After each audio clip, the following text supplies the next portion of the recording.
Hey guys, Scott Poley here. I am a session pedal steel guitar player, and in this video, which is a part of a series of beginner's pedal steel guitar videos showing you the basic techniques of how to play this wonderful instrument, we're going to look at the basics of what you do with your hands. Ironically, this isn't talked about nearly as much as all the other things that you do with your feet and the pedals and the knee levers and all that stuff, but it's just as important. So let's start with our left hand. So, I've got my bar in the left hand. My bar is a BJS tone bar, 11/16 size. It's the one that J.D. Maness uses. J.D. Maness was in a Desert Rose band, and yeah, J.D. Maness is one of my heroes for pedal steel, so if it's good enough for him, frankly, it's good enough for me. I like this bar because it's nice and weighty, and it's kind of a good size. I've got quite big hands, but it's got great sustain and great tone.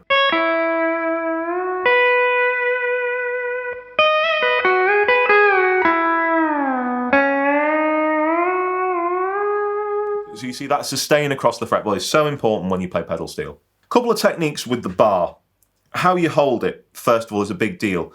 The main thing with the bar is you're going to hold it like so. So you hold it between your thumb and your second finger, and you're resting your index finger on top of it. And the most important thing is to rest kind of the first little dent in your finger. Just above that, if you rest that on this kind of edge of the bar, that will really help you to achieve vibrato. So what you got to do to get vibrato is just move this part of your finger left and right. You do not scrub. It's great if you want to get the kind of the string noise. But with pedal steel, you don't really want that. You want more of a... Notice there's no string noise, just the vibrato. So all I'm doing there is rocking that part of my finger, my index finger, back and forth, just a little bit. And then I can control the speed.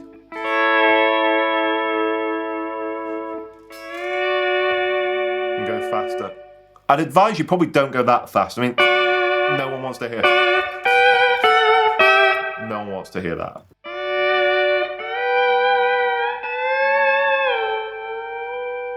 And of course you can increase or decrease your speed depending on the kind of stuff you're playing and if you want to increase the intensity of what you're playing. So yeah, the bar is quite loose in my hand. I'm not holding it tight. It is moving about, it's kind of doing that within my hand. It's kind of almost like a clock, like a pendulum in the back of my hand. You can see if I just let go, you see it's moving about plenty, and I'm just kind of steadying it with the kind of under this part of my finger. The other thing with the bar that is quite interesting is you don't just kind of keep it in one position. You do move it depending on what you're playing. This really helps you mute unwanted strings. So if you just kept it over the whole guitar and started to play like...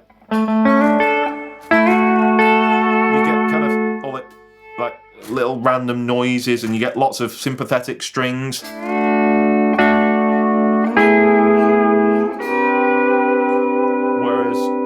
if I play that without, what I actually want to play was this. But if you play that with the bar all the way across,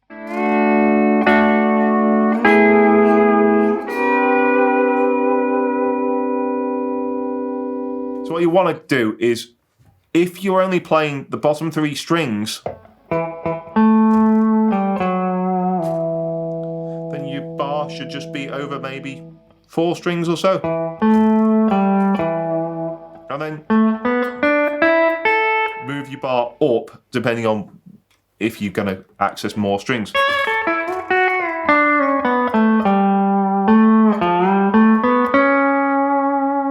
Like so. The other thing with playing a bar, and this is a bad thing and a cool effect at the same time. I'm going to show you this. I don't know if you can hear this. That is the sympathetic strings behind the bar that you can hear.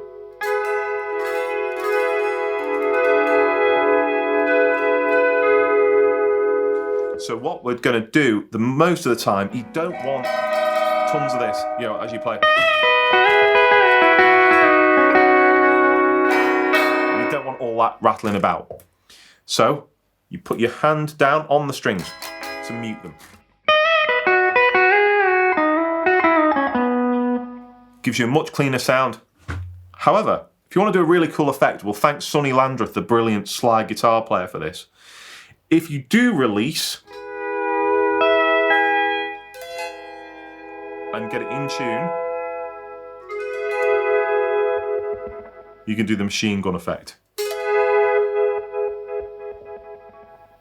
And all I'm doing there is, because that's essentially like a harmonic, I'm muting that string resonance periodically right by the bridge here. So I can get the machine gun effect. The thing with the steel as well, to stay in tune, you don't want to be bending your bar back and forward because it ends up sounding awful. You can do bar slants, but they're really hard work, to be honest. And you don't want to be doing an awful lot of those because we've got pedals for that. So, to keep straight, I use my little finger as a guide. And if that's straight along the fret, then I've just trained my hand that I can look down, because I can't see the bar necessarily, but I can look at my finger, and if that's straight, I know I'm going to be in tune. So it's just a little heads up for you there. It's kind of 2 frets back.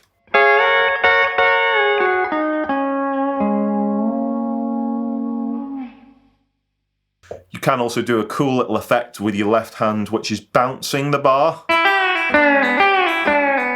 Or, so that's just. Listen to Paul Franklin do that. He's just amazing. Sounds great on the C6 neck too with the bigger strings.